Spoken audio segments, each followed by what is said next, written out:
Hello বন্ধুরা, দীপিকার রান্নাঘরে সবাইকে জানাই স্বাগত। চলে এসেছি আবারও একটি রেসিপি ভিডিও নিয়ে।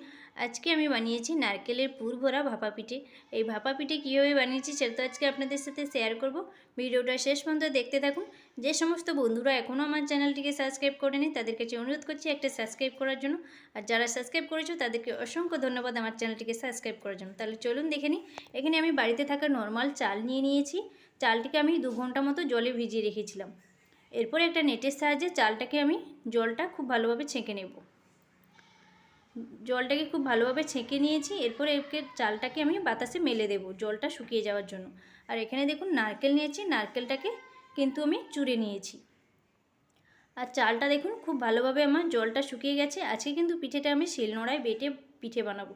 শিলনোড়ায় বেটে পিঠে খাওয়ার মজাই আলাদা। এরপর আমি চালটাকে গুঁড়ো করে নেব। চালটাকে গুঁড়ো করে নিয়েছি। দেখুন চালটা আমার কতটা সুন্দর গুঁড়ো হচ্ছে। এইভাবে আমি সব চালগুলো গুঁড়ো করে নেব। সব চালগুলো আমার গুঁড়ো হয়ে গেছে। এরপর আমি চালের গুঁড়োগুলো তুলে নেব একটা পাত্রের মধ্যে। আজকে কিন্তু আমি গুড় দিয়ে পিঠেটা বানাবো। নারকেলের পুরটা গুড় দিয়ে তৈরি করব। তার জন্য এখানে দেখুন গুড় নিয়ে নিয়েছি, একেবারে খেজুর গুড়, আমাদের গ্রামের খাঁটি খেজুর গুড়। এর মধ্যে কিন্তু কোনো ভেজাল থাকে না। অনেক সময় কী হয়, গুড়ের মধ্যে বাতাসা বা অন্য কিছু দিয়ে ভেজাল করা থাকে, কিন্তু না, এই গুড়ের মধ্যে কোনো ভেজাল পাবে না। এটা আমাদের গ্রামের খাঁটি গুড়। এরপর আমি নারকেলটা দিয়ে পুরটা রেডি করে নেব খুব ভালোভাবে। এইভাবে নাড়তে নাড়তে দেখবেন নারকেলের পুরটা রেডি হয়ে যাবে।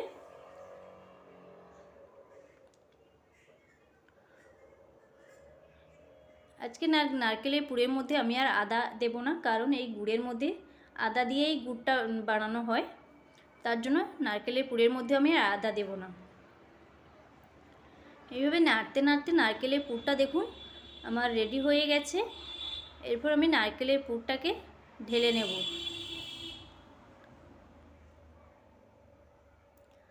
নারকেলের পুরটা ঢেলে নিয়েছি। আর এখানে দেখুন চালের গুঁড়োটাকে আমি হালকা 2 মিনিট ভেজে নেব।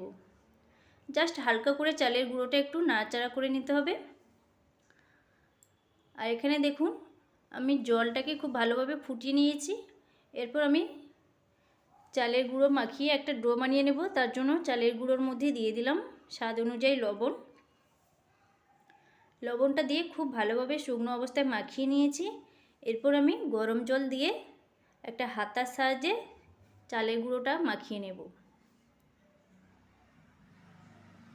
আমি এইভাবে চালের গুঁড়োটা ভেজে বানাচ্ছি। আপনারা কড়ার মধ্যে জল দিয়ে চালের গুঁড়োটা দিয়ে সেখানেও একটা ডো বানিয়ে নিতে পারেন।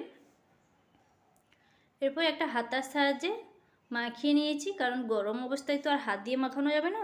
একটা হাতার সাহায্যে মাখিয়ে নিয়েছি। তারপর আমি হাত দিয়ে গরম অবস্থায় মাখিয়ে নেব। এই পিঠেটা কিন্তু গরম অবস্থায় মাখাতে হবে, নাহলে ঠান্ডা হয়ে গেলে শক্ত হয়ে যাবে। এইভাবে মাখিয়ে একটা ডো বানিয়ে নিয়েছি দেখুন।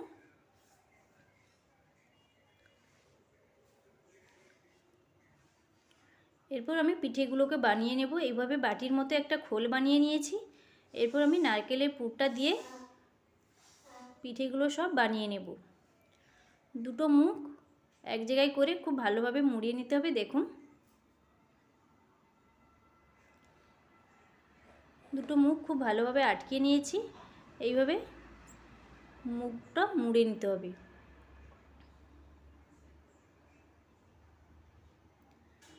আজকে আমি 3 রকমভাবে পিঠে বানিয়ে দেখাবো। একরকমভাবে বানিয়ে নিয়েছি, আর দেখুন এইভাবে একরকম বানিয়ে নেব। এই পিঠেগুলো বানানো খুবই সহজ, যে কেউ বানিয়ে নিতে পারবে বাড়িতে। আর এইরকম পিঠে বানিয়ে দেখাবো। 2 রকম পিঠে বানিয়ে নিলাম। দেখুন আরেক রকমভাবে আমি আপনাদের বানিয়ে দেখাবো।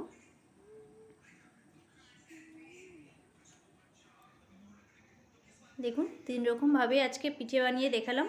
এইভাবে সব পিঠেগুলো কিন্তু আমি বানিয়ে নিয়েছি। আর পিঠেগুলো খোল ভেতরের যে বাটির মতো বানিয়ে নিয়েছি, সেই খোলটা দেখুন কতটা পাতলা হয়েছে। এই ভিতরের খোলটা যদি না পাতলা হয় তাহলে পিঠেগুলো খেতে ভালো লাগে না।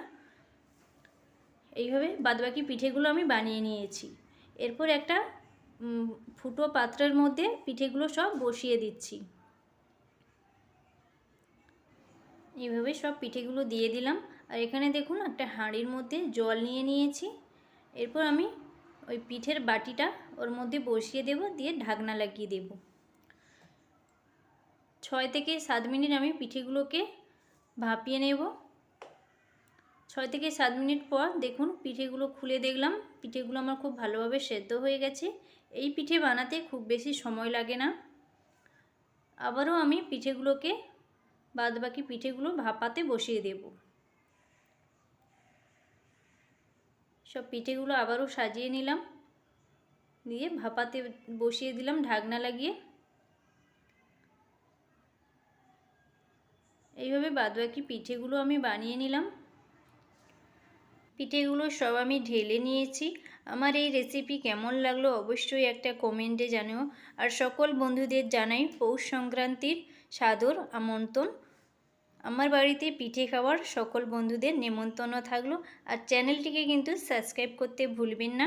ফিরে আসছি পরবর্তী ভিডিও নিয়ে সঙ্গে।